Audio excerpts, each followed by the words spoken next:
Bonjour mes très chères dames, cette vidéo est réservée uniquement pour les femmes comme toujours. Pas besoin de petits décors cette fois-ci puisque j'ai le plus merveilleux décor derrière moi, le décor de Jérusalem. Le décor d'Eretz Israël, la terre d'Israël qui est formidable à tous les points de vue. Formidable pour les habitants qu'elle fait pousser, formidable pour la force qu'elle donne à l'intérieur de ses habitants, extraordinaire. Je souhaite à tous les juifs du monde entier de s'amouracher, de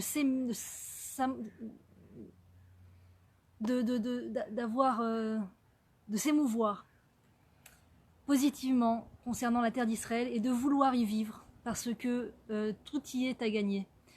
Et donc le titre de la vidéo c'est « Le boss a besoin de nous », de vous, de nous, de moi. Le boss a besoin de nous. Qui est le boss? Pourquoi est-ce qu'il a besoin de nous? Quelle sorte de travail il veut qu'on réalise exactement? C'est une très bonne question. Il faut savoir que tout ce qu'on regarde un peu autour de nous, quand on se laisse aller à vaguer de médias en médias, les interviews de femmes qui parlent de leur vie, de ce qu'elles font dans la vie et tout, ne vont pas dans le sens de ce que le boss, pour la plupart, de ce que le boss attend de nous qu'on fasse. Le boss a besoin de nous pour un travail très spécifique, et l'ambiance générale, l'invitation générale, le mouvement général n'invite pas, n'encourage pas, ne parle même pas, n'évoque même pas le sujet sur lequel Dieu, le Créateur, le boss, a vraiment besoin de nous en vérité. Là, je veux que tu sois à fond dans ça, fais ça à fond. Et ça, personne n'en parle, presque personne. C'est plus rare, une minorité. Alors, qu'est-ce que le boss attend de nous que l'on fasse, nous, femmes juives que nous sommes? Eh bien, le peuple, Dieu a besoin de nous pour faire grandir ses enfants. Dieu a besoin de nous, de vous, de moi, pour faire grandir ses enfants. Ces enfants-là, les enfants de maintenant, ceux qui sont maintenant, qui ont entre 0 et 18, 20, 30 ans, 20 ans on va dire, c'est les enfants, d'accord? Eux, ils ont besoin de nous. Ils ont besoin de nous. Et tout ce qu'on nous encourage à faire dans la vie, d'accord? Tout ce qu'on nous pousse à faire dans la vie, en général, ça va à l'encontre de s'occuper de ses enfants. Ça va contre le fait de s'occuper de ses enfants, en général. D'accord? Fais ce que tu as envie, réalise réalise ta passion, vois les choses en grand, regarde celle-là comment elle est actrice. Et maintenant, en général, les femmes qu'on interviewe, d'accord, les femmes à qui on donne le micro en général, à la télé, à la radio, etc., c'est des femmes qui se sont réalisées professionnellement, d'accord? C'est où une actrice qui est sur le point de jouer une scène, ou une actrice qui vient de monter toute une pièce de théâtre, et donc elle présente sa pièce de théâtre. Et c'est super émouvant, super émoustillant. Regarde cette femme, comment elle a du charisme. Regarde comment elle a accompli. Elle a créé sa pièce de théâtre avec sa troupe à elle. Et regarde, elle est amie comme ça avec toutes les stars et tout. Et voilà, et elle a créé son propre dialogue, son propre machin, son propre, comment on dit, son propre scénario. C'est extraordinaire, une femme scénariste et tout. Mais il faut aller dans les coulisses de ces gens. D'accord, il faut aller dans les coulisses de ces gens. En général, ces gens ne sont ou pas mariés, ou divorcés, ou ont une situation au niveau de leur cellule familiale, la cellule familiale, et ou très pauvre, ou inexistante dans leur vie. C'est-à-dire que le métier, la chasse après la réussite professionnelle, la chasse après la réussite, la gloire, les ont forcées, les ont obligées, elles ont fait un choix, ou je ne sais pas, les ont forcées à ne pas pouvoir investir dans la cellule familiale. Parce que si elles avaient investi dans la cellule familiale, elles n'auraient pas pu réussir sur les planches. Elles n'auraient pas pu réussir à être interviewées aujourd'hui. D'accord ? Une personne qui est interviewée, une femme qui est interviewée, c'est parce qu'elle est en train de parler de ses diplômes, parce qu'elle est en train de parler du nouveau concept qu'elle vient de lancer, parce qu'elle vient de faire 1 milliard de vues sur YouTube, parce que tous les femmes qui sont interviewées, les femmes qui font du bruit, en général dans les médias, dans la société non juive, ce sont en général des femmes qui se sont adonnées à quelque chose de personnel, d'accord ? Qui se sont investis dans un but très personnel, de je me fais du bien, je fais ce qui me fait du bien, je fais ce que... Maintenant, Dieu n'attend pas de nous qu'on se fasse du mal, que Dieu préserve qu'on ne se fasse pas du bien.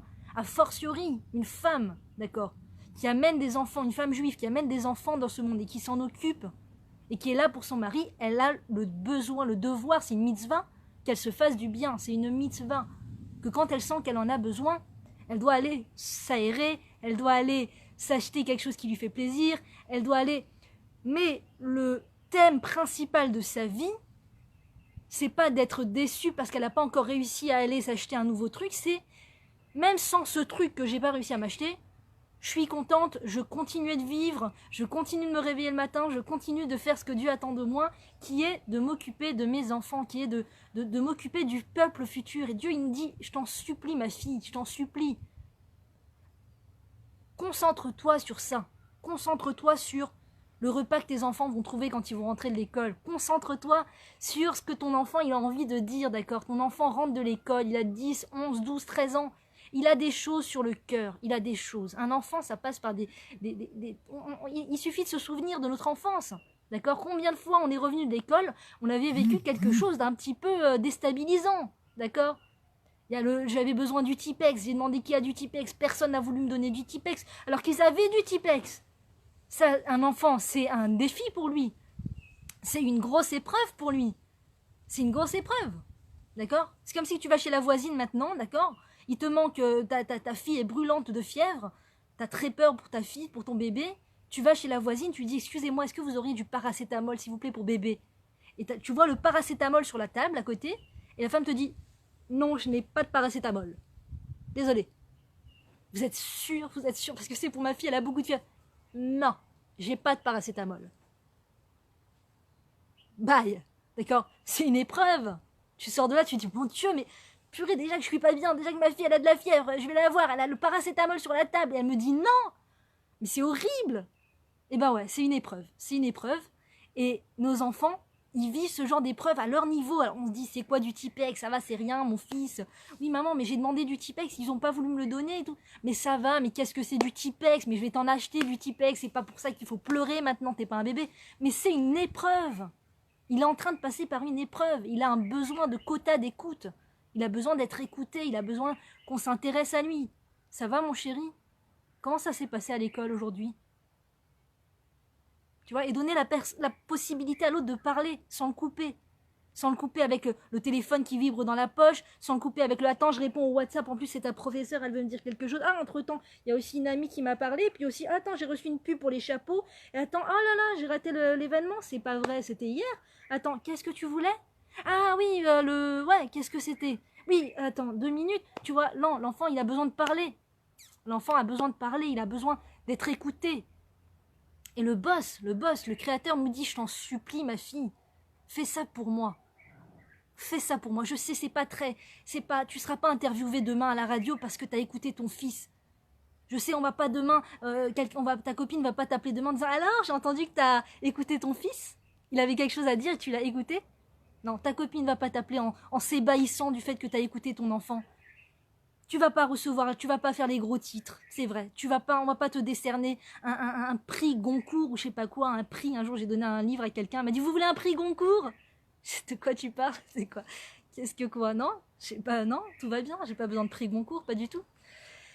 Donc non, on n'a pas besoin de prix Goncourt, on n'a rien besoin du tout, on n'a pas besoin de tous ces flashs, tout cet honneur superficiel extérieur.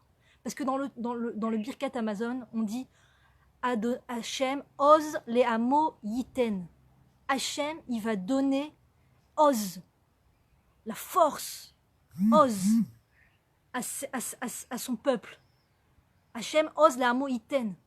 Hachem, il va donner la force, il va donner la reconnaissance à son peuple, il va reconnaître son peuple. Ça veut dire que si nous, demain, on ne fait pas la une des journaux parce qu'on a écouté notre fils, si on ne va pas faire la une des journaux parce qu'on a décidé de prendre ce téléphone et de le mettre dans les toilettes, dans la cuvette, hein, avec l'eau, oui, avec l'eau, d'accord, et qu'il n'est même pas waterproof, d'accord, parce que pour être là, pour se débarrasser de tous ces parasites et se déconnecter de ça et être là avec nos enfants quand ils rentrent de l'école, être là, d'accord, on leur donne un goûter, on est là, ils veulent parler, on est là. On n'est pas entre mille choses. On arrête tout. Ça y est, on avait toute la matinée, toute la journée pour faire tout ce qu'il y avait à faire. L'heure où les enfants rentrent, c'est l'heure où maman est là. Vous voulez quoi? Qu'est-ce que vous voulez, mes chéris? Qu'est-ce que vous voulez? Tu veux un biberon? Un biberon. Tu veux de l'écoute. Un sourire, un sourire. Un accueil chaleureux, un accueil chaleureux. Eh ben c'est vrai, on va pas faire la une des journaux, mais Dieu, il va nous donner la reconnaissance. Dieu, il nous donne beaucoup de reconnaissance. Il nous dit merci ma fille. Merci que tu étais là pour écouter ton fils. C'est le peuple de demain.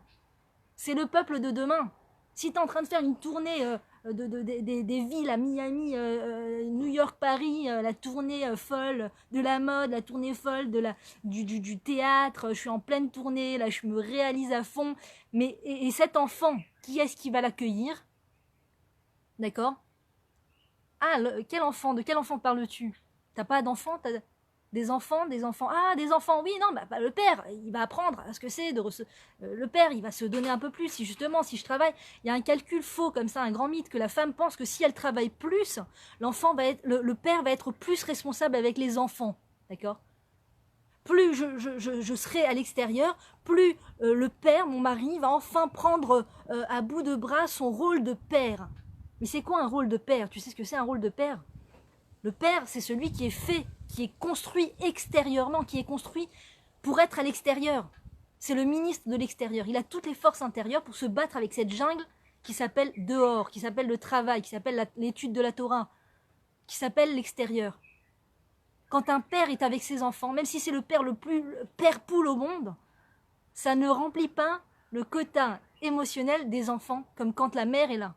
Quand la mère est là, les enfants se construisent. Quand la mère est là, y a rien, c'est l'engrais, c'est tout. La mer, c'est tout. C'est l'arrosoir, l'engrais, la pluie, les vitamines, le soleil, c'est tout. C'est tout cette atmosphère, toute cette comment ils appellent ça, tout ce système qui est là pour faire pousser l'enfant. L'âme de l'enfant s'éclaire lorsque la maman est là. Lorsque la maman est là. Lorsque la maman n'est pas là, l'âme en fait autant. L'âme est en pause. L'âme attend maman pour éclairer l'âme. Une maman, c'est très puissant. Une maman, c'est très puissant. Et Dieu nous dit, je sais, ma fille, je sais que partout où tu regardes, c'est des femmes qui ont réussi à se réaliser très extérieurement. Mais leur cellule familiale est, comme on dit en hébreu, alapanim. Alapanim. Leur cellule familiale est branlante. Ou elle est inexistante, ou elle est extrêmement branlante. Les enfants souffrent, les pauvres, de ce manque de maman qui court à droite, à gauche, se réaliser, qui est là-bas, qui se réalise là-bas, qui est là-bas, qui se réalise là-bas. Les enfants rentrent à la maison, il n'y a personne. Et encore une fois, ils rentrent à la maison, il n'y a personne. Et la mère s'explique en disant, ben, c'est comme ça, c'est le business. Je suis une Wonder Woman. Je mène de front ma carrière, mes enfants. Je mène de front tout. Je suis partout. Je suis partout. Carrière, ça, le boulot, la réussite, je me réalise, je m'épanouis, tout ça, tout. Mais non, on ne peut pas tout faire. On ne peut pas tout faire. Il faut choisir. On ne peut pas tout faire. Et Dieu nous demande une chose. Je sais que toute cette société est construite sur l'encouragement à l'égocentrisme. Je t'en supplie, ma fille, fais-le pour moi, fais-le pour moi. Sois là pour tes enfants. Sois là pour eux. Je sais que même quand tu es chez toi, des fois, tu peux avoir le sentiment de ne pas servir à grand-chose. Tu peux avoir le sentiment de ne pas avoir une vie sociale aussi épanouie que tes copines qui vont travailler dans un métier très effervescent. Tu peux avoir le sentiment de passer à côté de quelque chose. Je te l'annonce, ma fille, tu ne passes à côté de rien du tout. Ces gens sont en train de courir après le vent. Ces gens sont en train de courir après le vent. Quand c'est toutes ces femmes qui sont très fières d'annoncer qu'elles sont directrices. Je suis directrice de consulting, de academic choice of the chosen number. Tu connais pas ce métier? C'est un métier super connu pourtant. Tu vois, elles sont très heureuses de t'annoncer qu'elles ont plein de trucs, plein de livres, plein de trucs, machin. Elles sont ça, elles sont écrivains, elles sont scénarios, elles sont machin, elles sont trucs, elles ont trucs. C'est un grand bilboul, c'est un grand... C'est le Yetzerara, c'est Amalek qui veut la fin du peuple juif, d'accord, qui se casse la tête. Il est très créatif. Il se casse la tête pour savoir comment faire tomber le plan de Dieu à l'eau. Il est toujours là, tu sais, comme dans les films, à l'époque, les films, je sais pas quoi, la Looney Tunes, je sais pas quoi, il y a toujours le méchant qui court après le gentil, toujours le mec qui veut mettre des pièges à l'autre. Alors un jour, il fait un trou énorme comme ça, il met de la terre dessus, on voit rien, et l'autre, il tombe dans le trou. Après, il ouvre un grand four comme ça, il dessine une forêt. Alors l'autre, il croit qu'il rentre dans une forêt, en vérité, il rentre dans un four et tu vois le mec qui cuit. Tu vois, genre tous ces trucs, les films, là, les dessins animés américains des années 40. D'accord. Et ben c'est Amalek, il est tout le temps en train de voir comment il va faire pour faire flancher le plan divin, le plan de Dieu. Et là, là son dernier truc, c'est je vais aller choper la mère, je vais aller prendre la femme, celle qui est le turbo de la famille, celle qui est le moteur de la famille. La femme, c'est le moteur de la famille. Elle amène les enfants au monde, elle les allaite, elle est là pour eux, elle est chaleureuse, elle a une voix rassurante, un sourire rassurant. La mère, c'est celle qui donne la vie, Chava. Chava, c'est Em Kol Chai, c'est la mère de tous les vivants. Elle amène la vie au monde. Elle donne la vie. Elle donne la vie et elle donne à la vie. Elle donne la vie dans le sens que elle fait un don de soi, un don d'elle-même. Elle se met même en danger physique. Amener un enfant au monde, c'est un danger physique. Aujourd'hui, Baruch Hashem, il y a les hôpitaux, il y a les médecins, tout ça. C'est de moins en moins dangereux, mais ça reste un danger physique. Elle se met en danger elle-même pour pouvoir permettre à une autre vie de descendre dans ce monde. Imaginez la bonté de la femme. Imaginez la bonté de la femme, c'est extraordinaire. Et après, elle donne à cette vie. Elle donne à cette vie, ça veut dire qu'elle-même, elle se suffit pour pouvoir faire grandir cette vie.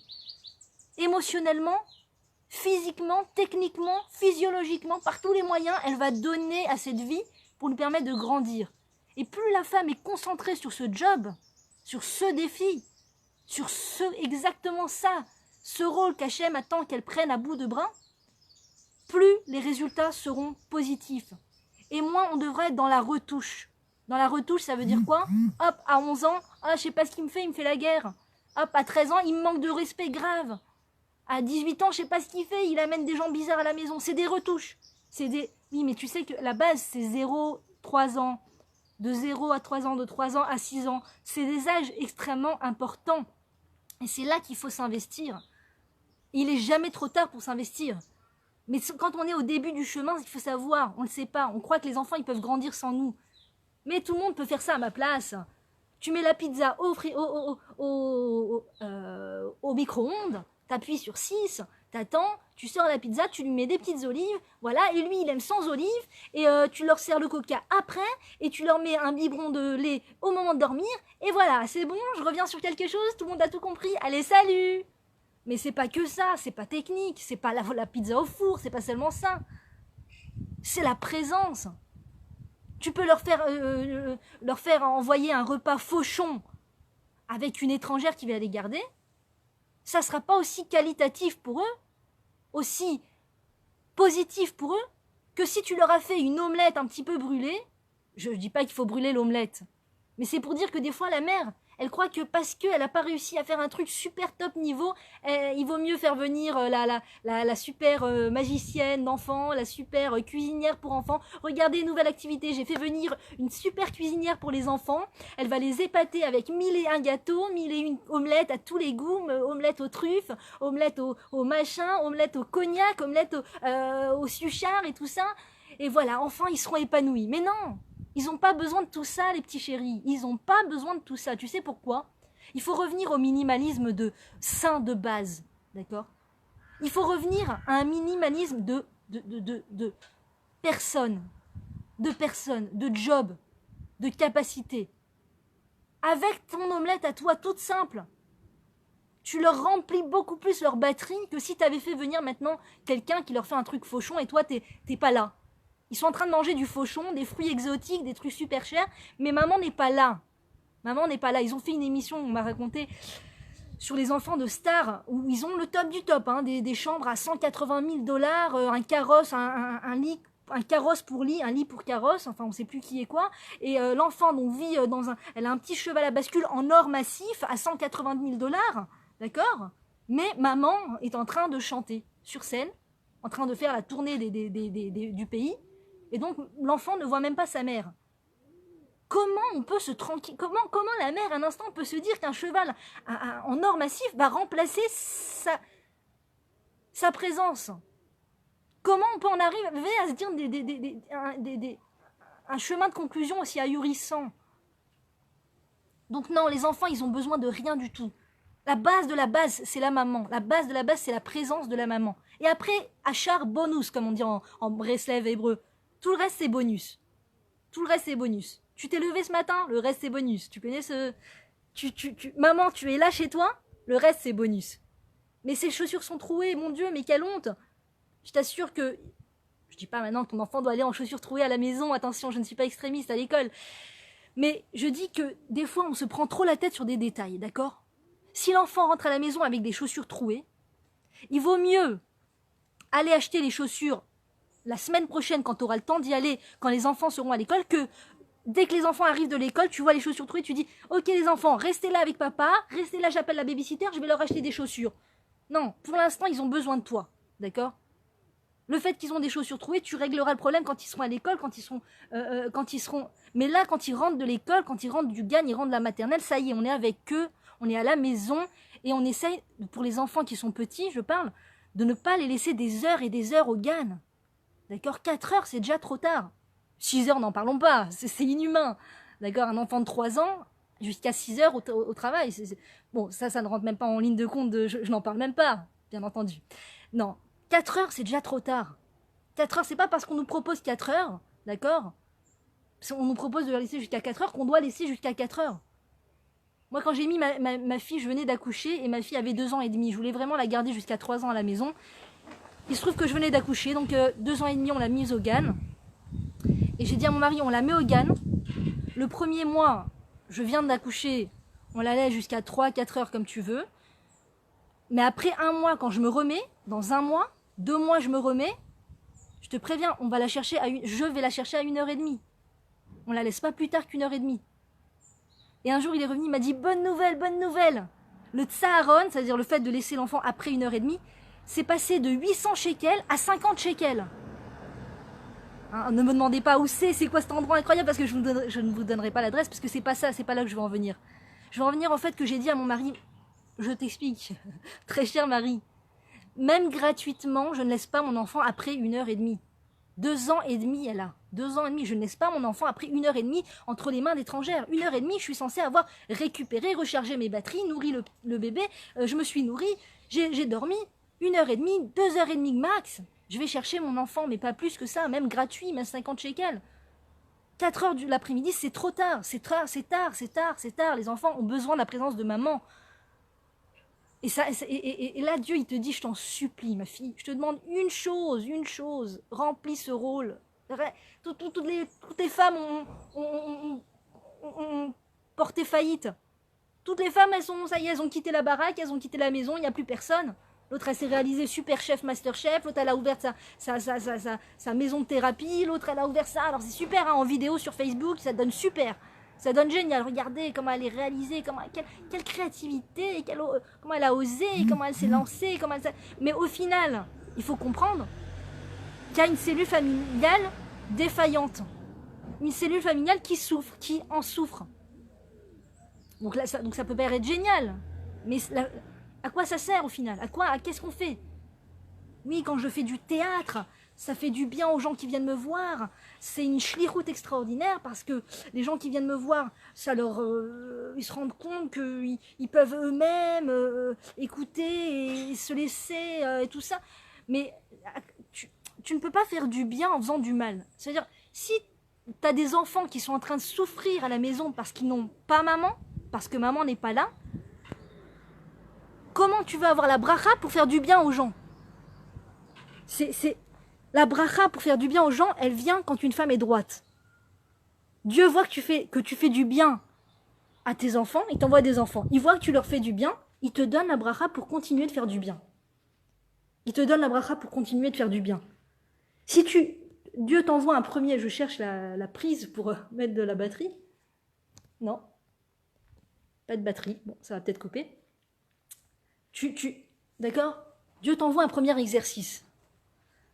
Premier exercice, tes enfants. Tu n'arrives pas à faire du bien, tu fuis tes enfants, tu fuis la présence avec tes enfants. Tout ne sera que complication. Tout le reste, tout ce que tu vas faire, n'apportera que complication dans ce monde. Tu vas devenir master chef, tu vas apporter de la complication dans ce monde. Si ça se trouve, tu vas faire manger des gens pas cachers, tu vas toi-même manger des trucs pas cachers, la cacheroute qui est la base de la vie d'un juif, d'accord? Quand tu manges pas cachère, tu ne peux pas avoir la conscience de Dieu. Tu peux pas avoir la conscience du bien et du mal. Tout est mélangé dans la tête. Plus rien n'est clair. On croit que le bien c'est le mal, on croit que le mal c'est le bien. La nourriture non cachère est très problématique. Très problématique. C'est la base. D'accord? Donc tu veux ouvrir un bureau de thérapie, mais tu as des enfants en bas âge chez toi qui restent des heures loin de toi, qui restent des heures entre les mains d'étrangères, tu voyages, tout ça, tu as ton bureau de thérapie, donc tu veux faire du bien aux gens. Comment tu peux faire du bien aux gens? Hacham, il entend tout, il voit tout. S'il y a un enfant qui dépend de toi, qui a le ventre vide chez toi, le ventre qui est en train Ken, le ventre vide, ou le cœur vide, parce que maman n'est pas là, comment tu veux qu'il te fasse tuyau du bien pour cette personne que tu veux guérir, pour qui tu veux faire une thérapie? C'est très gentil de ta part de vouloir faire de la thérapie aux gens, c'est très gentil de ta part. Ça vient d'un bon sentiment, ça vient d'une qualité extraordinaire de vouloir donner, de vouloir faire du bien. Mais si c'est en laissant tes enfants jusqu'à 4 heures de l'après-midi, si c'est en partant loin et tes enfants ils ne te voient pas alors que c'est des petits, ils ont besoin de maman, tu ne peux pas être un tuyau pour le bien. Et donc, ce que tu vas, même si la personne, elle t'écrit une lettre extraordinaire, merci, vous m'avez rendu service, c'est extraordinaire, grâce à vous, j'ai enfin divorcé, d'accord? Toi, tu crois que tu as fait du bien, la femme, elle est sûre que tu lui as fait du bien, et en fait, non, c'était pas ça qu'il fallait faire. C'était peut-être pas ça qu'il fallait faire. C'était pas ça que Dieu attendait que l'on fasse avec le problème de cette femme. Dieu voulait qu'on lui renforce qu'on renforce le lien entre elle et son mari. Et nous, parce qu'on a un diplôme de thérapeute, alors on va aller faire ce qu'on a appris et au final, on va éloigner les personnes. À quoi ça sert? Même si tu as un diplôme de thérapeute, si tu fais le contraire de ce que Dieu attend de ce que ce monde soit, aux yeux de Dieu, peut-être que tu t'appelles thérapeute au nom des gens. Je ne vise personne, hein, peut-être que tu t'appelles thérapeute aux yeux des gens, les gens t'appellent madame la thérapeute, très chère thérapeute, les gens t'envoient des lettres de remerciement, très chère thérapeute, merci et tout. Mais pour Dieu, il sait très bien si tu es thérapeute ou pas, si tu fais du bien ou pas, si tu fais du chesed ou pas. Dieu, il le sait, il le voit. Et quand ton enfant, quand la chair de ta chair est seule encore 1 heure et encore 1 heure et encore 1 heure, Dieu, il entend la souffrance de l'enfant. Dieu est proche de l'enfant. Dieu est proche des personnes qui souffrent. Quand un enfant souffre du fait que sa maman n'est pas là pour s'en occuper, l'enfant, il émet un cri intérieur, comme les dauphins sous l'eau, tu sais, on peut les enregistrer, c'est des cris. Je sais pas si vous vous souvenez du film La Khasra de Le Grand Bleu, ils avaient encore enregistré une bande sonore comme ça, des dauphins sous l'eau. C'est des bruits comme ça, tu vois, des bruits très comme ça aigus, mais en même temps presque inaudibles. T'as les douleurs d'un enfant, même s'il pleure pas, c'est inaudible. Je veux pas vous mettre la rasera, c'est pas pour vous faire culpabiliser. Mais il y a un moment où il faut faire comprendre à la femme à quel point sa présence est très importante auprès des enfants. Il y a chez les enfants un son qui monte chez Hachem. L'enfant a faim, le son monte chez Hachem. L'enfant est déçu de voir que c'est encore une fois pas maman qui est venue le chercher à l'école. C'est encore l'ami, la copine. Allô, ouais, excuse-moi, je serai pas là à l'heure. Tu vas chercher ton fils par hasard? Ouais, c'est vrai. Tu veux prendre mon enfant aussi? Merci. Tu peux le garder chez toi un peu d'heure? Ok, super, parce que non, tu comprends, j'ai un super break time, wake time, on est en plein truc de fou, d'immersion, de joie, et bref, je te raconterai. Tu peux le garder? Super, merci, allez, salut. T'as un enfant, d'accord, qui est chez l'ami de maman, qui a des souffrances intérieures, une douleur intérieure. Je suis pas contre aller chez une amie pour que notre enfant joue avec son copain, mais quand maman est là, maman est venue chercher son enfant, maman, est-ce qu'on peut aller jouer chez machin? Oui, avec plaisir, mon chéri, on va chez machin, mais je suis là, mon amour. T'as besoin de moi, je suis là. T'as pas besoin de moi, je suis là quand même. Parce qu'un enfant, il faut croire. C'est vrai, les femmes pensent que les enfants n'ont pas besoin de nous. Ouais, il m'a montré avec son regard comme ça qu'il se débrouillait très bien tout seul, il n'avait pas du tout besoin de moi, autant que ça soit, d'accord, qu'à cela ne tienne, bon bah salut alors, hein. Non, qu'est-ce que ça veut dire? Tu décryptes que ton enfant n'a pas besoin de toi? Il t'a écrit une lettre, maman, j'ai pas besoin de toi? Bien sûr qu'un enfant a besoin de sa mère. Ouais, je sais pas, il a fait un coup avec son épaule, il a fait un truc avec son regard, il s'est mis à jouer avec son copain, il m'a même plus vu, même pas il m'a dit bonjour, genre j'existe pas. Mais arrête d'interpréter, arrête, c'est mauvais. C'est très mauvais d'interpréter. Il faut arrêter d'interpréter des choses complètement fausses. Un enfant aime sa mère. Un enfant veut être avec sa mère. Non, il n'y a vraiment plus de batterie, il faut absolument aller chercher. Un enfant veut absolument être avec sa mère. Et il va pas nous le dire. Mais ça ne veut pas dire pour autant qu'il faut interpréter le contraire. Genre, mon enfant n'a pas besoin de moi. Regarde, il préfère son père. Dès qu'on est arrivés tous les deux, il a pris son père dans ses bras. Parce que maman est là. Parce que maman est là, il a les forces pour prendre son père dans les bras. Mais sinon, il ne l'aurait pas pris. Décidément, il n'y a pas de chargeur. On est mal, on est mal. D'accord, peut-être. On continue. Donc là, c'est là où Hachem il nous dit, regarde ma fille, tu vas pas faire les unes du journal, on va pas t'interviewer, mais moi, je te reconnais, je te dis merci. Je te dis merci quand tu auras le Beth Amikdash avec les pierres, il y aura écrit ton nom dessus. Il y aura écrit ton nom dessus. Non, toujours pas. Il y aura écrit ton nom dessus. D'accord? Moi, un jour, quand j'étais encore à l'époque de l'architecture, eh bien, un client m'avait proposé, voilà, si vous travaillez pour nous et tout ça, ça sera génial et tout, on va écrire votre nom comme ça avec votre nom de société dans laquelle vous travaillez sur cette pierre.